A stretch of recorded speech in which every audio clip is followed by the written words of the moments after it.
InsyaAllah pada malam ini saya akan membicarakan bagaimana antara ada 5 perkara yang perlu kita lakukan untuk kita nak mendapat kemuliaan, sebagaimana yang telah dicatat oleh Abu Lais As-Samarqandi. Yang pertama, dia kata kita nak mendapat kehormatan atau kemuliaan ini iaitu dengan kita menahan daripada melakukan maksiat. Karena orang yang melakukan maksiat ini, dia telah meletakkan diri dia itu berada di dalam keadaan tahap yang hina.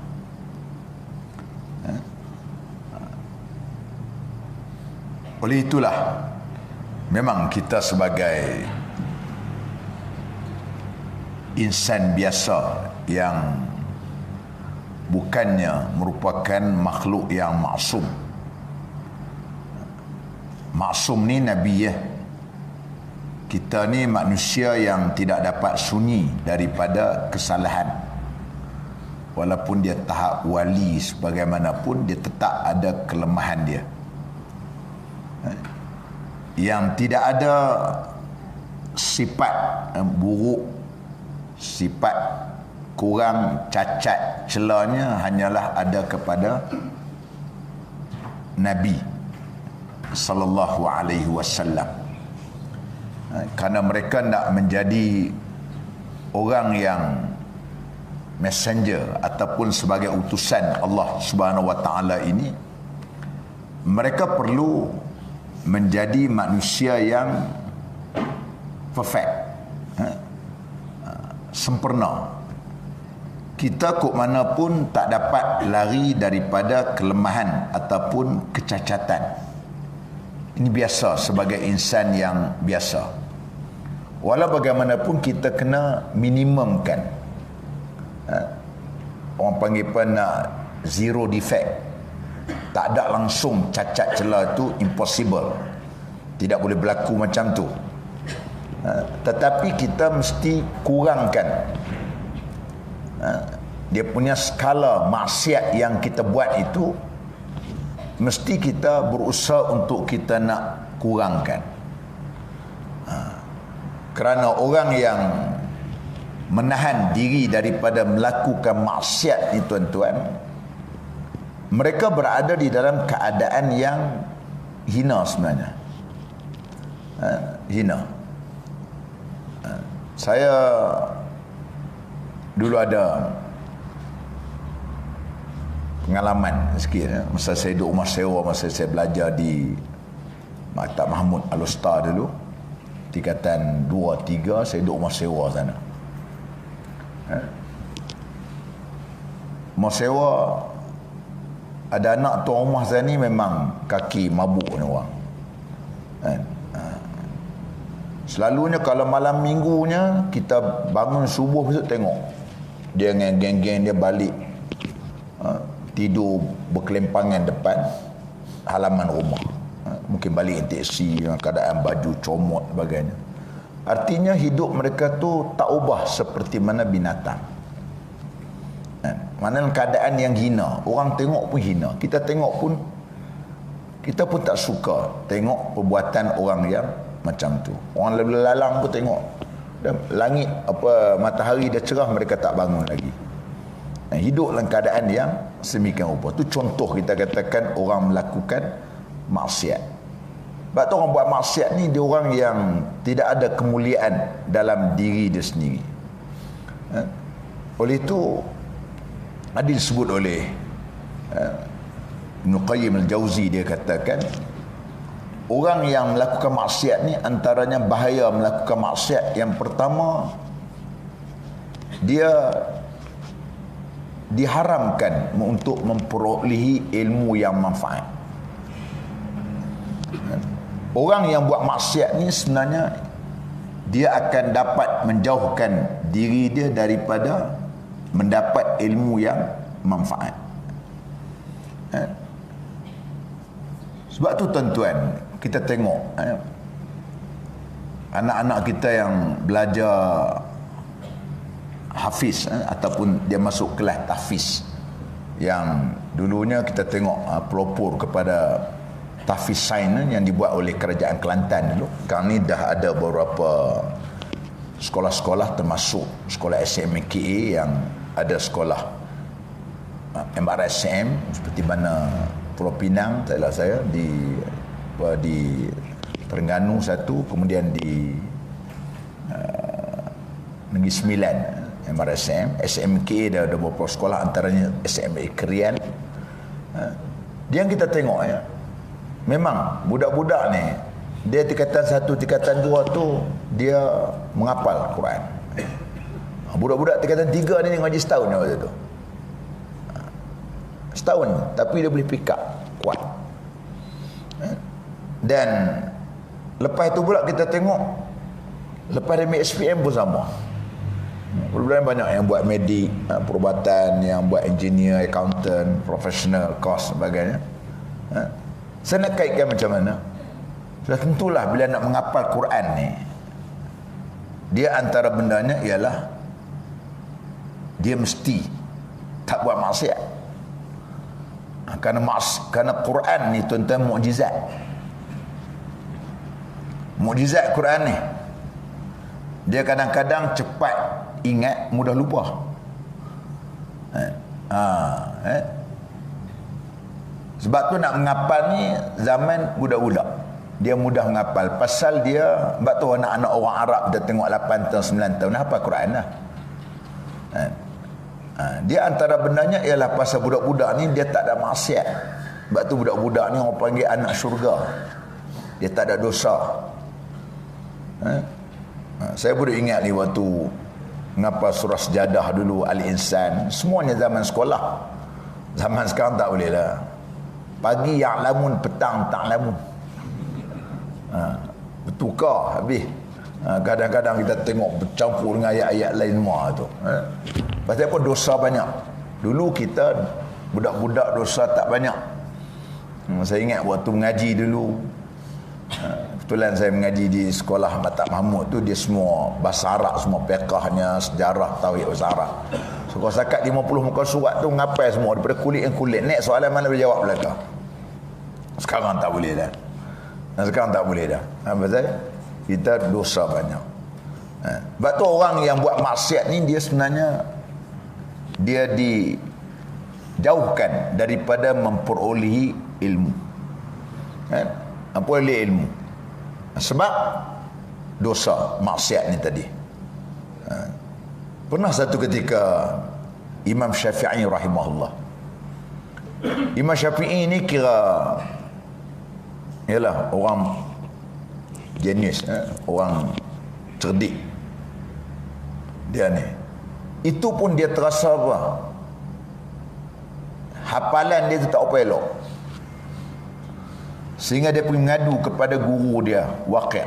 Dia kata syakautu ila Waqi'i bisu'il hifzi fa arshiduni bitarkil ma'asi. Al-ilmu nurun la yuhda lil 'asi. Kemudian Imam Syafi'i ini mengadu pada guru dia, Waqi'. Dia kata, wahai tok guru aku ni buruk sangat hafalan aku. Kemudian tok guru dia kata, hendaklah kamu tinggalkan maksiat. Kerana ilmu itu cahaya. Dan dia tidak berikan kepada orang yang melakukan maksiat. Maksiat. Sebab tu orang yang buat maksiat ini ialah antara bendanya ialah dia dijauhkan daripada memperolehi ilmu yang manfaat ni tadi. Kerana dia tidak dapat, kalau dia ada ilmu tu pun ilmu yang merosakkan dia kalau dia dapat pun. Itu satu. Yang kedua, dia kata bahayanya maksiat ini diharamkan untuk memperolehi rezeki. Mana orang panggil rezeki pendek. Rezeki itu sempit sebab kita buat maksiat. Buat maksiat. Orang yang buat maksiat ini rezeki dia sempit, pendek. Macam selalu saya sebut kat tuan-tuan. Sebab tu kita tengok dalam masyarakat kita, kebanyakan hak orang yang susah ni tuan-tuan, kebanyakannya bukan setakat miskin harta, miskin dengan agama. Artinya ialah tak solat, kemudian tak puasa, melakukan benda-benda yang Allah Subhanahu Wa Taala murka, buat benda-benda yang Allah Taala larang. Ini berlaku kepada orang-orang yang kita tengok mereka melakukan dosa. Macam mana Allah Ta'ala nak berikan kepada mereka rezeki? Karena kita kena ingat, rezeki ini Allah Ta'ala pegang, bukan manusia pegang, bukan makhluk pegang tuan-tuan. Rezeki bukan makhluk pegang, bukan manusia yang pegang rezeki kita. Rezeki itu milik Allah. Kadang-kadang hak yang di dalam pinggan kita ni nanti pun belum tentu rezeki kita. Kadang-kadang nasi kita nak makan, bang kita makan jatuh. Kenapa? Kita ada rezeki. Kita dah tengok durian. Macam baru ni kan, durian kat belah orang jadi pun ni orang panggil tongkai mat. Kita lalu kat rumah dia pun dia pun tak tegur, takut kita makan durian dia. Durian mahal ni dia pun tak ajak kita. Kita pun tak mau, kita tahu zaman-zaman mahal ni kita pun tak mau singgah rumah dia kan. Durian pasang jaga pula, pasang guard, pasang atas bukit tu kan. Jadi tu tu dia mahal. Ada setengah tak ada rezeki kan.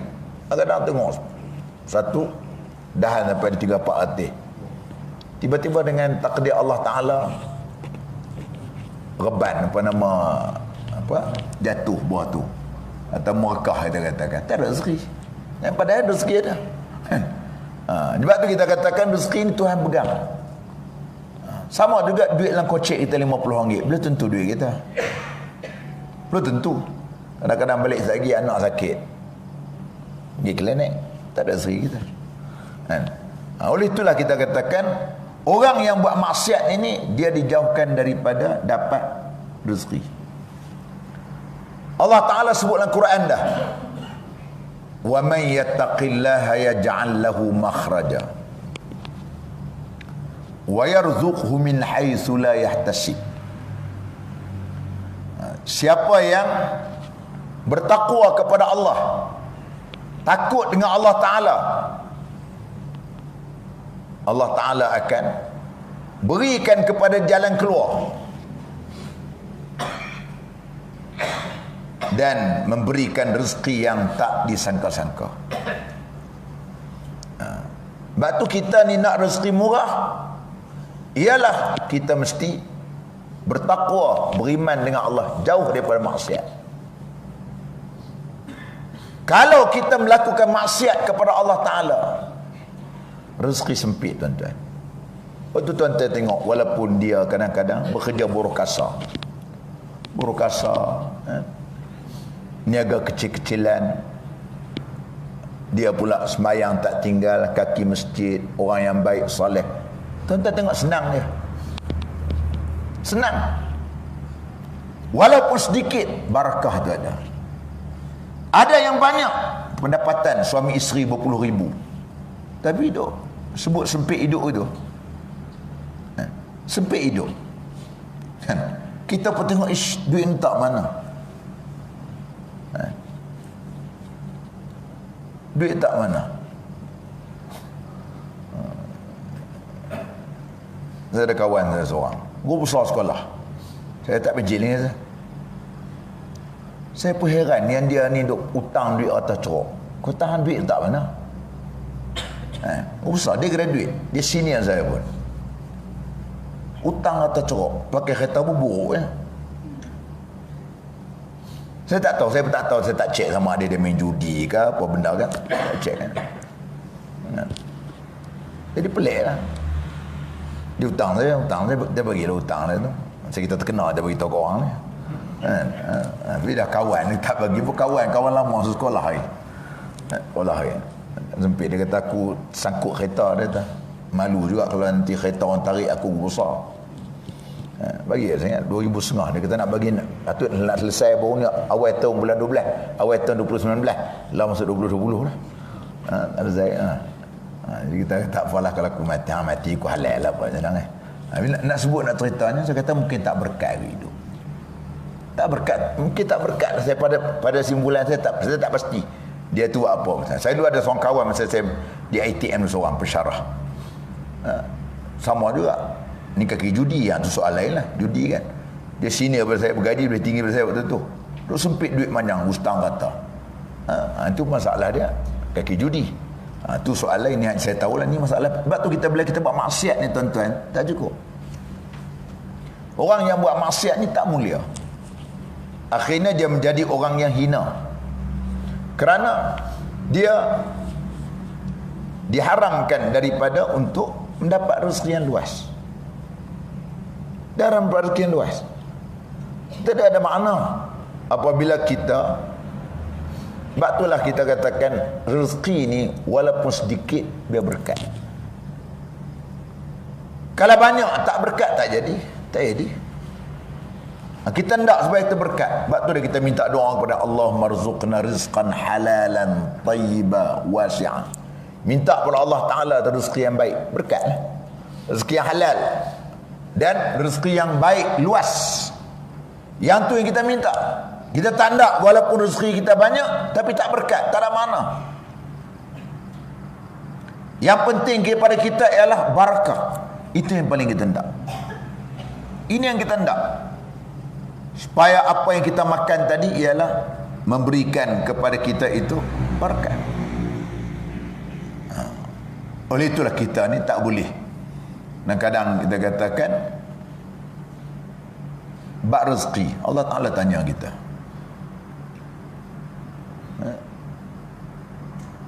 min aina iktasabahu wa fima anfaqahu. Antara persoalan yang Allah Ta'ala tanya besok pada kita, iaitu daripada mana kamu dapat dan ke mana kamu belanja. Dapat satu, mungkin dapat cara halal, kita bekerja dengan baik. Belanja pula dengan cara tak betul, lain pula. Ataupun dapat dengan cara tak halal, ataupun belanja dengan cara halal pun tak boleh tak? Dapat cara tak betul, curi, merompak, rasuah, sebagainya. Kemudian kita belanja cara betul bagi pada anak yatim, tak betul ke? Tak boleh ke? Dia hendak supaya daripada mana kamu dapat dan wa fi ma anfaqahu, daripada ke mana pula kamu belanjakan harta ni tadi. Dan katanya sebab tu kalau rezeki kita mesti, kalau orang yang melakukan maksiat ni antaranya ialah dia diharamkan ataupun disempitkan kepada dia itu rezeki. Rezeki dia tu dihimpit, tersepit rezeki. Tengok bekerja kuat lah. Sebab tu tuan-tuan tengok kadang-kadang orang yang beriman bekerja. Orang buat lori balak tu, gaji mahal tu. Balak, trailer, apa ni, kontainer, gaji puluh ribu gaji tu. Tapi kalau hak beriman, waktu maghrib munti semayang, tuan-tuan tengok senang dia pencet. Hak pergi kerja buat bilik tu, sekali naik ribu tu, dapatan dia tu. Tapi kalau hak beriman kita tengok senang hidup. Senang hidup. Kerja apa pun tuan-tuan, kalau dia itu buat benda tu dengan baik dan betul, ni jaminan Allah Ta'ala kepada kita. Man amila salihan min zakarin aw unsa falanuhyiyannahu hayatan tayyibah, kata Allah. Siapa yang beramal soleh dari kalangan orang laki-laki dan juga perempuan, dia itu dalam keadaan beriman, maka dia akan hidup dalam keadaan yang baik. Ni janji Allah Ta'ala dalam Quran. Sebab tu kalau kita orang yang baik, insya-Allah dia akan hidup dengan baik. Kalau dia tu miskin, susah, tapi duk kerak mari surau masjid, tak miskin tuan-tuan. Tak apa-apa lah orang panggil. Ni anak nak masuk sekolah ni. Kebanyakan orang mari masjid ni tuan-tuan, orang mari surau ni orang kaya, orang ada duit. Dia tuan-tuan semua ada duit. Kalau tengok dia tu susah, duk rajin mari surau masjid, kita teringat kat dia. Anak nak sekolah ni ambil duit. Nak raya bagi kat dia. Zakat kita tak ingat orang lain, ingat dia dulu. Tapi hang masjid tak mai. Surau tak mari. Tu imam pun tak kenal. Tak nak mari. Rezeki hang nak dapat macam mana? Sebab itulah apabila orang yang buat maksiat ini, dia dijauhkan daripada mendapat rezeki. Yang ketiga, terasing daripada Allah. Maknanya jauh daripada Allah. Yang ketiganya kerana dia akan jauh daripada Allah. Kerana kamu orang yang buat maksiat dengan Allah, jadi Allah Ta'ala akan jauh dengan kamu. Allah Ta'ala hanya dekat dengan orang yang dekat dengan dia. Tetapi kalau kamu orang yang menjadi manusia yang derhaka dengan Allah, lawan Allah, macam mana Allah Ta'ala dekat dengan kamu? Allah Ta'ala dekat dengan kamu. Itu orang katakan, kita minta supaya hidup kita ni dirahmati Allah. Rahmat Allah. Kita nak supaya Allah Ta'ala ni sentiasa merahmati hidup kita. Apabila Allah Ta'ala merahmati kita, kita akan hidup dalam keadaan yang ceria, hidup dalam keadaan yang saadah, bahagia, mawaddah, kasih sayang. Tapi kalau kita, Allah Ta'ala jauh daripada kita, bagaimana mungkin kita nak mendapat kasih sayang daripada Allah Subhanahu Wa Ta'ala? Sebab kita melakukan maksiat dengan Allah Ta'ala. Maka sudah tentu Allah Ta'ala tidak sayang dan kasih kita. Lepas tu kita tengok macam di sana kita lihat bagaimana apabila kita bincangkan tentang wali, waliullah, wali Allah. Maksud wali Allah Ta'ala ni orang yang rapat dengan Allah, orang yang memang dia ni melakukan benda-benda yang Allah Ta'ala suka dan menyebabkan Allah Ta'ala sayang kat dia. Ni waliullah. Dia pergantungan diri dia dengan Allah. Walaupun sukarlah kita nak dapat tahap ni, tahap sebagai waliullah. Dia mulut dia sentiasa basah dengan zikir kepada Allah. Dia tidak melakukan benda-benda maksiat. Jadi itu kita lihat dia mendapat tahap waliullah. Sebab itulah sehinggakan dalam hadis kursi yang Allah Ta'ala sebut, man ada waliyan faqad azantu bil harbin. Siapa yang memusuhi wali aku akan isytihar perang pada dia. Kalau awak duduk marah, benci dengan wali aku, maka aku isytihar perang. Allah isytihar perang kepada orang yang memusuhi wali Allah. Karena orang ni orang yang rapat dengan Allah Subhanahu Wa Ta'ala. Sebab tu mereka ni orang yang dekat dengan Allah. Jadi kalau kita merupakan orang yang melakukan maksiat dengan Allah, jadi kita dijauhkan daripada rahmat, terasing kita daripada Allah Ta'ala. Itu yang ketiga. Yang keempat dia kata terasing dengan manusia. Tuan-tuan, tak ada seorang pun yang orang suka dengan orang jahat. Hatta orang jahat pun dia tak suka orang jahat. Sebab tu kalau kita baik, insya-Allah orang jahat pun suka kita. Kerana orang panggil apa? Nature manusia ni tuan-tuan, dia suka benda baik. Cuma orang jahat ni dia tak suka orang lain buat jahat tu ya. Kau tak percaya, tuan-tuan tengok. Ada orang duk tikar nombor ekor tu, tuan-tuan pergi. Ni Pak Long ni, orang nak buat maulid kat masjid Cekak Jeri ni, minta derma ni, dia pun ambil duit, nak ambil RM50 buat kenduri. Walaupun dia duk tikar nombor ekor tu, depan kedai nombor ekor, kita minta dia bagi. Tapi cuma tuan-tuan dengan larang dia. Pak Long ni tua dah, mari mesua masjid kan, duk tikar nombor ekor, kaya tak kaya dia. Dia kata, bukan dik pakmu dia tu. Dia marah tu. Bukan dik pakmu, dia kata. Ikut suka aku lah, aku nak mainkan nama kan. Aku miskin, aku tak minta duit kat pakmu, kata. Dia marah. Dia habak tu jangan. Tapi nak sebut nak cerita di segi benda baik, dia tak apa. Dia tak marah. Dia suka benda-benda itu. Bagi. Sebab tu dulu. Tuan-tuan lah hidup lama-lama dulu. Kan? Orang-orang dulu ni kita tengok jahat orang dulu ni. Budak-budak ni jahat zakat lumba motor ya. Lumba motor tayar satu ni atas ya.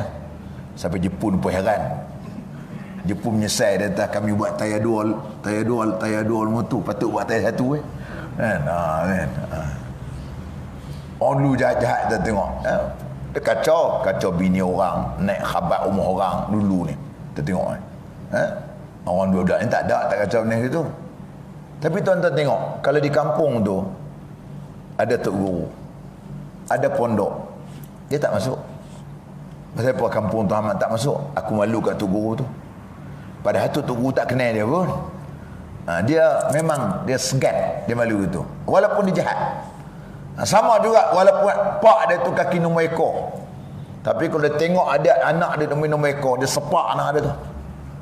Dia kata pak bermain, dia pang sekali lagi. Pasal apa? Dia pandai cakap aku seorang cukup. Jangan. Ni sifat manusia gitu. Sebab tu orang yang buat maksiat ni dia pandai hina. Mana cakap kita apa sama kita tengok kan. Tak ada siapa pandang dia yang baik. Kalau dia tu kita tengok kadang-kadang sampaikan kita pun nampak inaya juga. Kan? Yang salahnya suami, yang inayanya isteri, yang jahatnya bapa bukan anak. Tapi apabila oleh kerana bapa tadi bila kita nak bagi bantuan, tak salah Ustaz pasal apa? Pak ada tu duk main judi, minum arak. Yang kesian anak tu baik, pak tu baik, nampak? Pasal dia menyebabkan kita tengok anak menjadi mangsa, isteri menjadi mangsa. Ini masalah dia. Jadi sebab tu kita katakan orang buat maksiat ni dia terasing daripada manusia. Manusia tu jauh daripada dia. Ini jadi diri mereka itu orang yang jauh daripada apa kita katakan tadi, manusia pun tak rapat dengan dia, tak sayang dengan dia, tak kasih dengan dia. Yang kelima, jalan buntu dalam setiap urusan. Maknanya kita sebutnya jadi tak selesai manjang dengan dia ni. Masalah tak boleh buat. Dia tak boleh buat. Maksud apa? Jalan tu jadi buntu.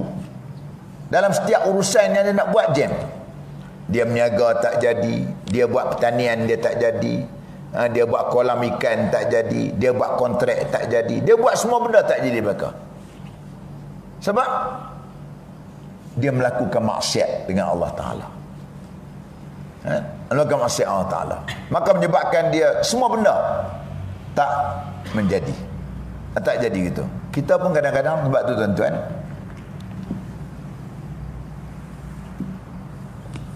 dalam semua kita alami, termasuk saya sendiri kan. Kadang-kadang bila kita ada buat maksiat dengan Tuhan, dan biasalah kita manusia kan, kadang-kadang kita berjalan tersepak tunggui kayu, luka kaki, kita cek belakang tadi, apa benda kita silap tadi, ada benda yang kita buat tak betul dengan Allah Ta'ala. Buat tak betul dengan Allah Ta'ala, sama ada dengan isteri kita ke, dengan anak kita ke, kawan kita ke, jiran kita, ada benda itu Allah Ta'ala bayar cash. Itu semua dialami lah, termasuk saya sendiri pun. Kita benda-benda yang macam tu. Jadi kita nak recall balik.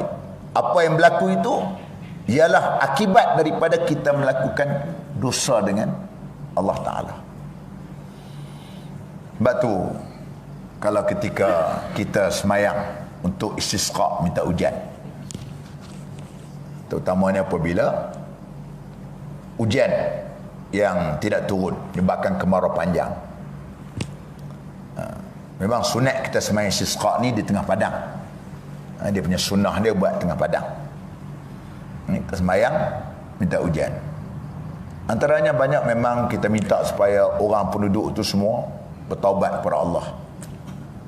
Mungkin sebab daripada dosa saya menyebabkan Tuhan marah, sehingga kan hujan Tuhan tak turun. Kerana bala Allah Ta'ala ni tuan-tuan, dia tak kena kepada satu orang saja. Allah Ta'ala dia tak kena bala seorang saja. Wattaqu fitnatan la tusibanna alladhina minkum nazalamu minkum khassah wa'lamu anna Allaha syadidul iqab, kata Allah. Naklah kamu takut fitnah, bala. Dia tak menimpa kepada orang yang zalim, jahat di kalangan kamu saja. Bila datang bala ni tuan-tuan, semua kena. Kita hak mari masjid pun kena, hak pergi pusat maksiat pun kena, hak semayang pun kena, hak berzina pun kena. Semua kena. Kalau dibaratkanlah hadis Nabi SAW, bagaimana orang yang buat maksiat dengan tak buat maksiat dan soal amar ma'ruf nahi munkar, ajak buat baik cegah benda munkar, diibaratkan seperti mana kapal 2 tingkat. Kapal 2 tingkat. Orang yang tingkat bawah tu bila nak ambil air, walaupun dia duduk dalam air, nak ambil air dia kena naik atas. Dia lalu ke tingkat atas. Dia kata bodoh, dia kata kita duduk dalam air, nak ambil air nak naik atas, dia kata. Apa pandangan semua? Kita tebuk air ke bawah ni, supaya tak perlu naik atas dah. Kalau tak ada orang duk cegah, dia duk buat tebuk, dia duk buat jahat, pecahkan kapal tu, habis tenggelam, hak bawah pun tenggelam, hak atas pun ruyuk. Sama juga dengan amar ma'ruf nahyu 'anil munkar, ajak buat baik dan cegah benda munkar. Kan? Kalau tak ada kita buat benda ni, pasal apa? Nak menyelamatkan semua orang. Nak menyelamatkan semua orang dalam masyarakat kita. Bila bala datang daripada Allah Ta'ala, dia tak kena satu kelompok seorang saja, kena semua, termasuklah hak baik pun kena, hak jahat pun kena. Ini yang perlu kita. Kenapa? Sebab tu bila kita semai istisqa, minta hujan, baik kita minta istighfar, doa dengan Allah, minta ampun dengan Allah. Kita bawa orang-orang tua, bawa kanak-kanak yang tak berdosa, bawa lembu kebau. Mungkin Allah Ta'ala benci, marah kat kita, tapi kesian kat lembu kebau, mereka juga nak hidup. Bawa ayam itik, kita mari duduk sekali dekat padang, minta doa dengan Tuhan. Pasal apa? Ini juga membabitkan soal dosa. Maka kita minta istighfar, minta ampun dengan Allah. Kerana bala Allah Ta'ala tu dikenakan kepada kita. Walaupun kita kata kita orang baik sebagainya, jadi menyebabkan kita menjadi manusia yang dimurkai oleh Allah Subhanahu Wa Ta'ala. Ini yang diajar di dalam agama kita, supaya dalam perkara-perkara yang kamu lakukan tadi, kamu kena beringat apa yang kamu lakukan tadi ialah perkara yang boleh menyebabkan jalan kita ni menjadi buntu.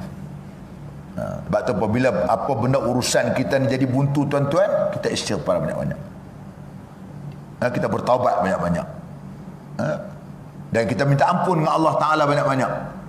Semoga Allah Ta'ala akan menjadikan jalan keluar itu kepada kita, kepada kita.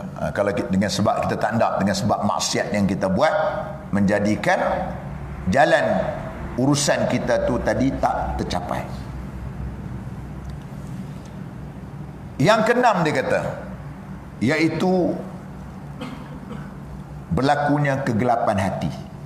Orang buat maksiat ni macam Imam Ghazali sebut, kita punya hati kita ni macam cermin. Bila buat satu maksiat, dosa. Tak. Macam cermin rumah kita lah. Kalau lama kita tak bersih, sapu akhirnya, tak nampak kita nak cukur misai ni pun tak nampak. Sama juga hati. Kalau maksiat yang kita buat ni tadi, berkali-kali lama-lama kita buat, menyebabkan hati kita ni hitam dan kita sukar untuk nak menerima benda-benda baik. Yang paling kita takut sekali, hati kita ni tadi, kita sukar untuk nak melihat benda baik kita anggap jahat, benda jahat kita anggap baik. Na'udzubillah min zalik. Itu yang paling kita takut sekali. Sebab bila maksiat ni dah lama bersarang, jadi dia tak terasa apa dah. Kita kalau kita buat satu benda tadi, kita masih rasa bersalah, berdosa, maknanya hati kita tu masih ada cahaya lagi. Tapi apabila kita buat satu maksiat ni tadi, sehinggakan kita tak terasa apa. Tak terasa apa, macam kita orang yang kena lumpuh kan. Lumpuh, kita kata orang kena lumpuh. Dia orang kata apa, kita garu pun dia tak terasa apa benda dah. Dia tak terasa apa, dia mati dah. Begitulah juga bagi orang yang hatinya maksiat dia banyak, dia tak terasa. Dia tak tahu beza dah antara maksiat dengan taat ni, dia tak tahu beza dah. Antara baik dengan buruk dia tak terasa.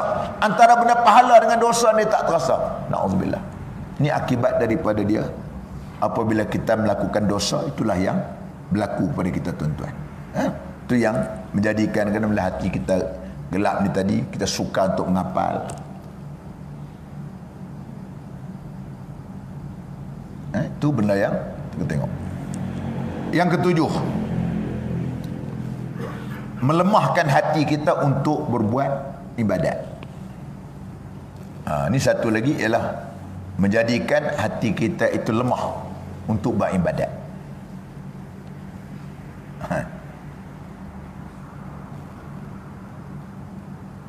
Ni pun semua orang melalui, termasuk saya sendiri.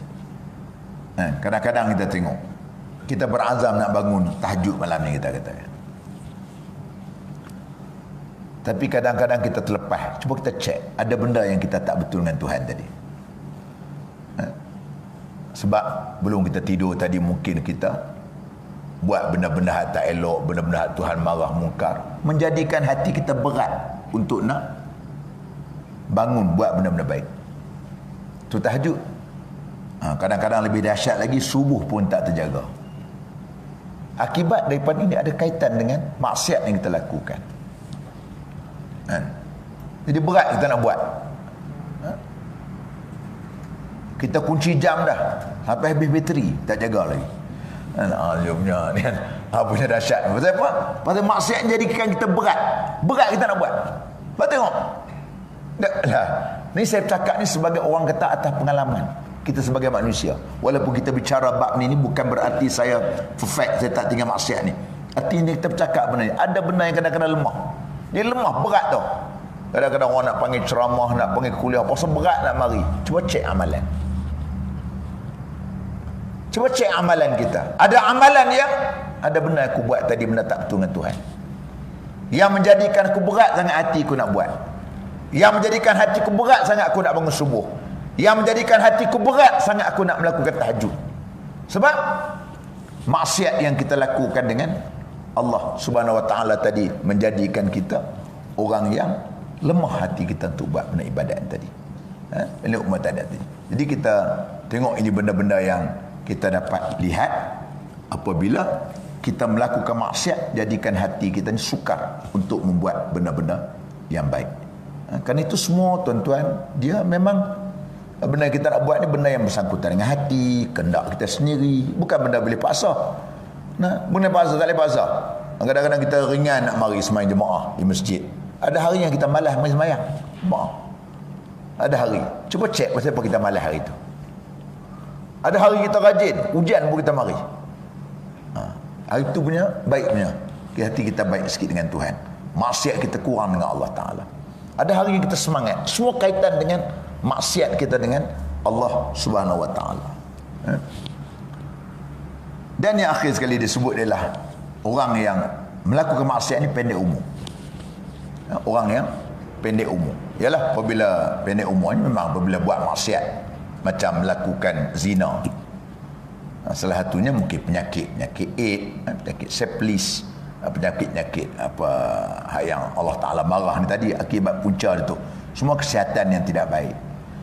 Menjadikan punca orang minum arak pun sama. Ini semua benda-benda maksiat yang semuanya mendatangkan umur kita umur yang pendek dan kesihatan kita kesihatan yang tidak baik. Berpunca daripada kita melakukan maksiat ni tadi. Ini bila kita pendek kita ni pun tuan-tuan, yalah, kita pun sedar tak sedar dah setahun dah kita 2020 masuk ini malam. Artinya perjalanan masa kita tu cepat.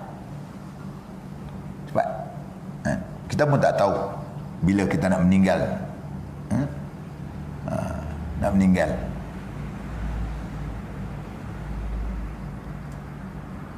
Dan kita tidak boleh minta kepada Allah Ta'ala supaya Allah Ta'ala ni tarik nyawa kita. Kalau timbul masalah, timpa masalah sebagainya, ya Allah, biar aku mati lebih baik. Tak boleh. Tak boleh begitu.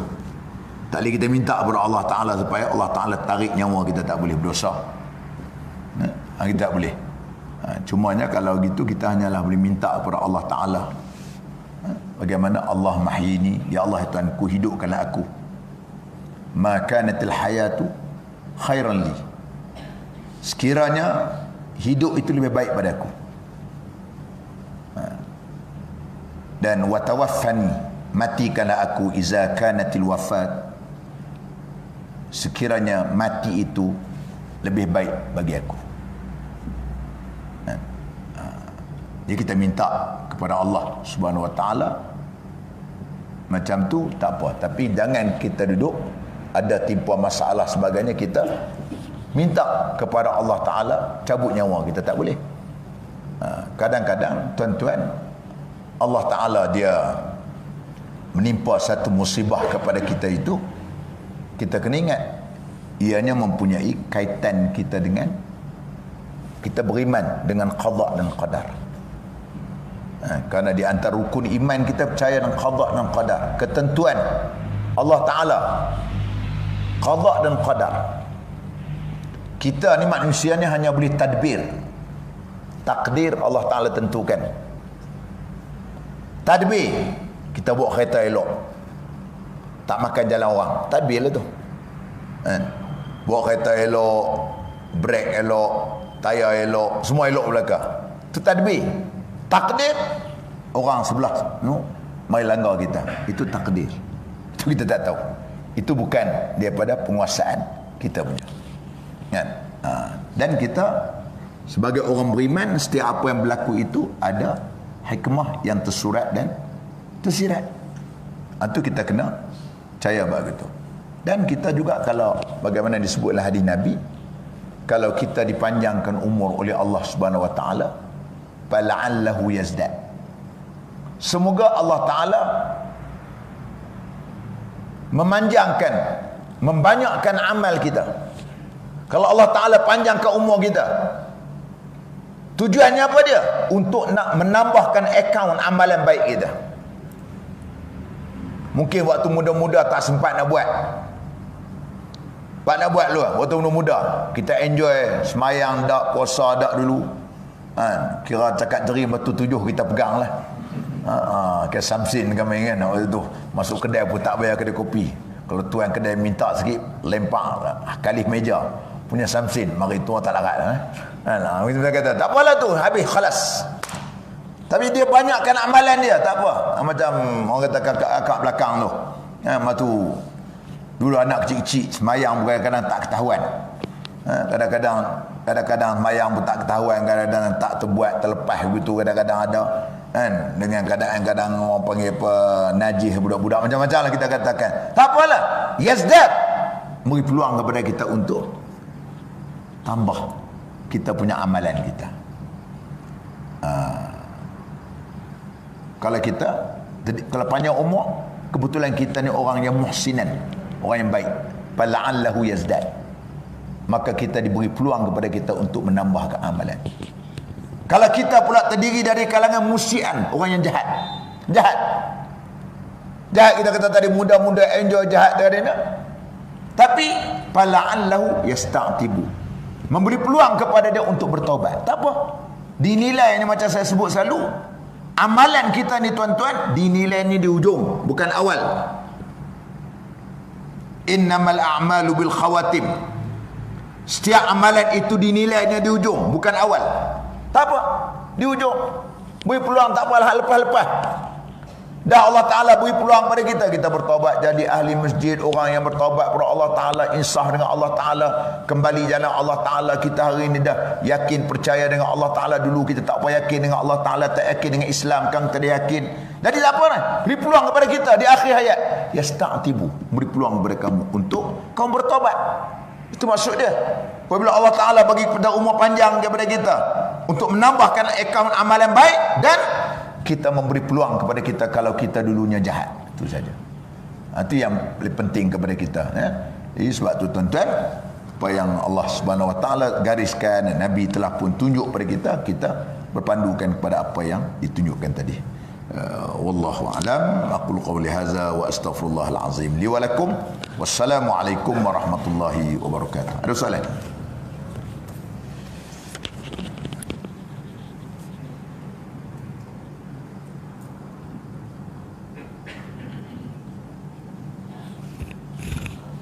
أعوذ بالله من الشيطان الرجيم بسم الله الرحمن الرحيم اللهم انفعنا بالقرآن العظيم اللهم فقهنا في الدين وعلمنا تأودنا صراطك المستقيم صراط الذين أنعمت عليهم من النبيين والصديقين والشهداء وحسن أولئك رفيقا الحمد لله رب العالمين. Tengok pula Pemain Syak ni. Pemain Syak ni ada tahlil nanti.